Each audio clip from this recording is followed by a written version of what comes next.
Pray together.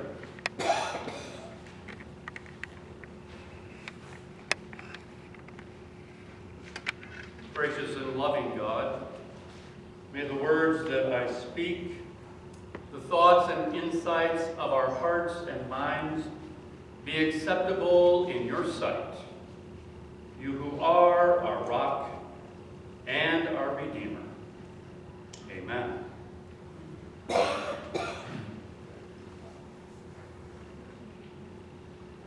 So this morning, folks, I'm preaching on money. I am one of those very unusual pastors who loves to talk about money. Now, I recognize that just because I love to talk about money does not mean that everyone here this morning loves me to talk about money. That some of you perhaps are a little uncomfortable with that whole idea because you're pretty sure that deep down this is just going to be another theologically cloaked way of separating you from some more of your hard-earned cash. And I kind of get that because we live in a culture today where that is happening to us constantly. Everybody wants our money. We can start, of course, with the government. We have taxes, we have fees, we have licenses, we have a long list of things that are used as a way of separating us from some of our cash, right? And it isn't just limited to that. Everywhere we turn in our lives, if I turn on the radio, the television, if I go to the internet, I am constantly bombarded with ads. Ads that are basically saying, we want some of your money. And it happens even in our own families sometimes, doesn't it? Maybe especially in our own families sometimes. Hey dear, I got that big interview next week. I really think I need to go out and buy a new suit. Hey Dad, Mom, I really would like a new bike. And the list goes on and on and on. And sometimes we kind of feel like we're just a human ATM machine. And our job in life is just to spit up money as much as we can, as often as we can, for as many people as we can. So I want to assure you this morning, this sermon is not going to go there. It's not going to be coercive or manipulative. It's not going to talk about the dire consequences that will come to the church if we don't come up with X number of dollars next Sunday as we bring our faith promises to God. What I would like to do with you just for a few minutes this morning is look at the two passages I read for you. They're short, they're simple, but they're profound. They are principles of money management 101 that come to us from the gospel. And I think you're going to be kind of surprised what these passages teach us about how we should manage our money. I'm going to focus on two fundamental things that they teach us about investing. The first is when you invest, invest selfishly. Got that? When you invest, invest selfishly. It's okay when you invest your resources to look out for yourself. To look out for number one, as we sometimes say. Look at each of these passages. In the first one, what does Jesus say? Do not store up for yourself treasures here on earth. Right? For yourself. But, he goes on, store up for yourself treasures in heaven. You get that? In both cases, for yourself. You're doing this for you. And in the Pauline passage from 2 Corinthians, what does Paul say? He says the bottom line is this. The one who sows sparingly reaps sparingly. If you spread out just a little seed, you're just going to get a small crop back. But he who sows bountifully or generously will receive generously or bountifully. So what's the premise there, folks?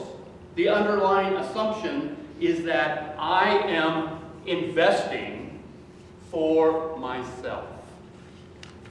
I am giving generously or abundantly, at least in part, because I want to receive back abundantly. And both Paul and Jesus are saying, that's okay.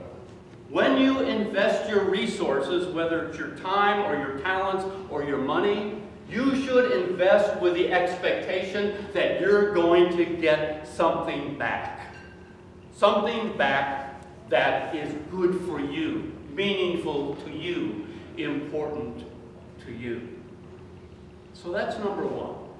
It's okay to invest with myself in mind.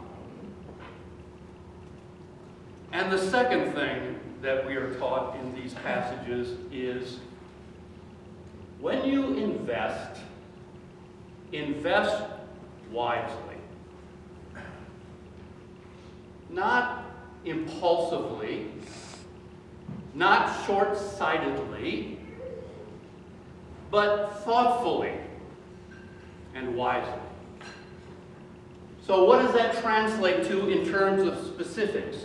If I am going to invest wisely, what does that look like? Well, number one, it means invest for the long haul.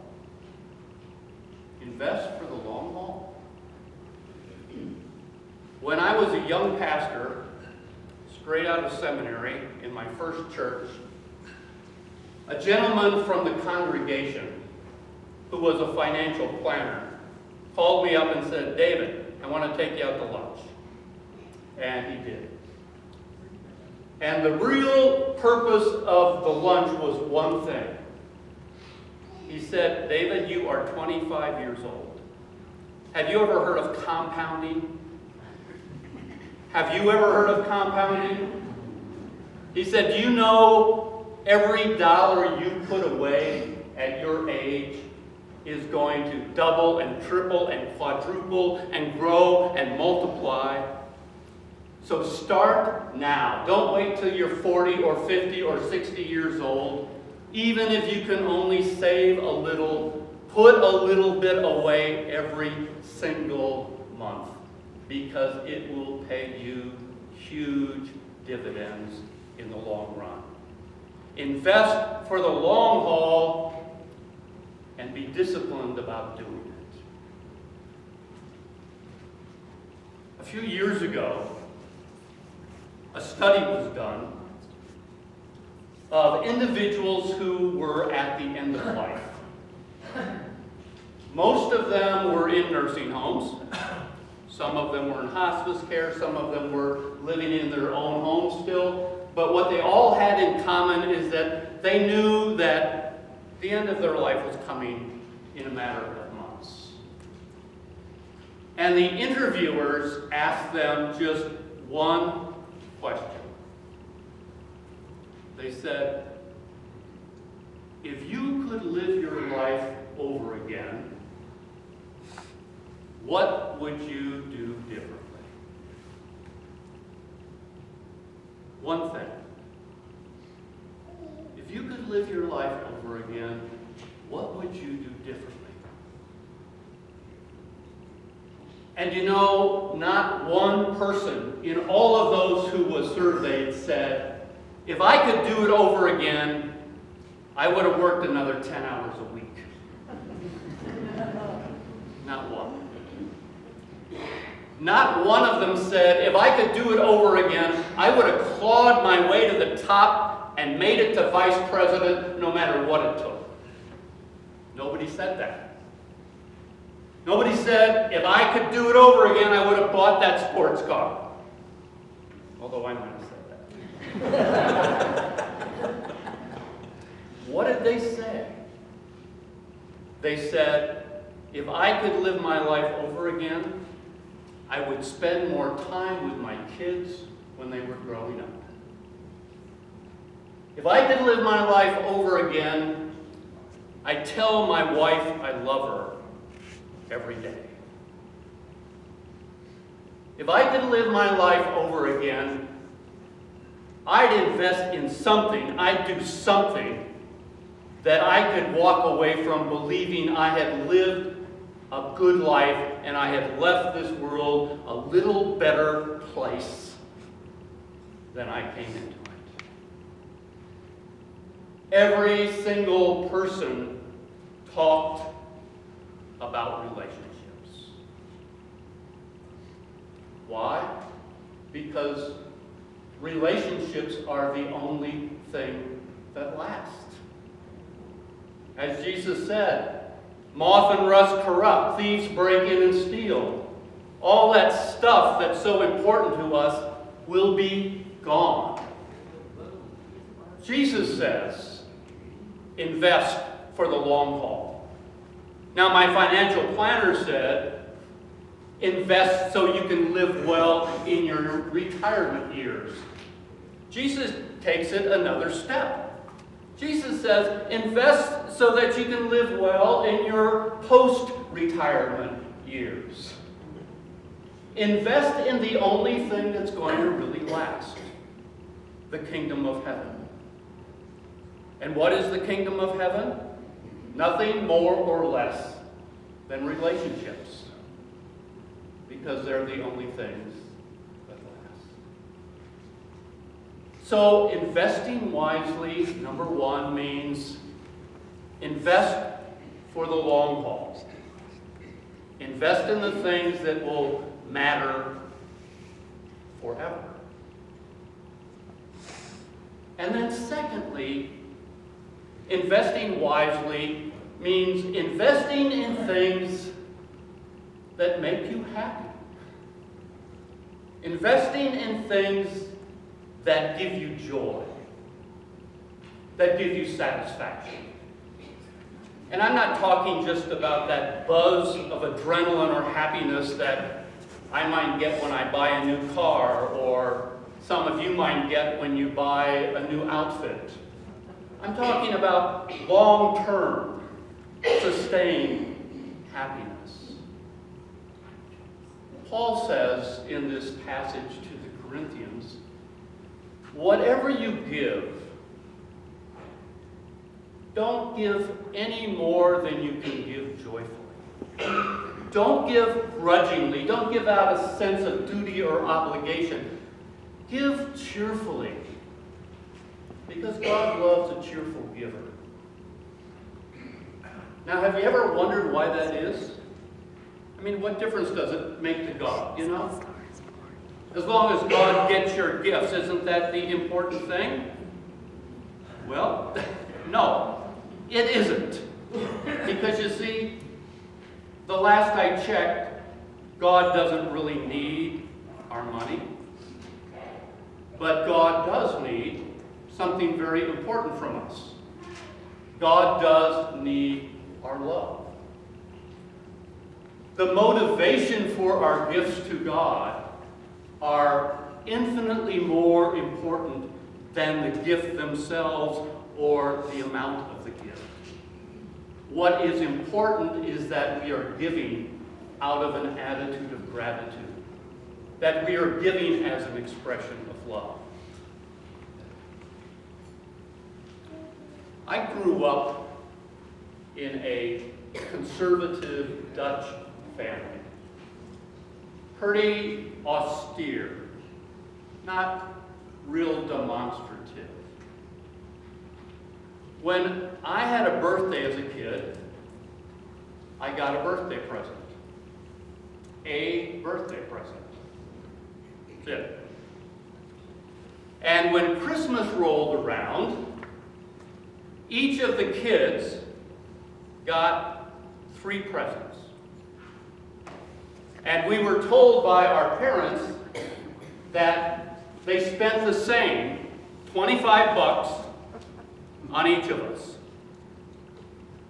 Now, $25 was a little bit more then than it is now, but it was not exactly going crazy. Somewhere along the line, I realized that although I would get birthday presents and Christmas presents, when my parents' birthdays rolled around, nothing. Nobody gave them a thing. They didn't give each other anything. At Christmas, they didn't get presents. It was just for the kids.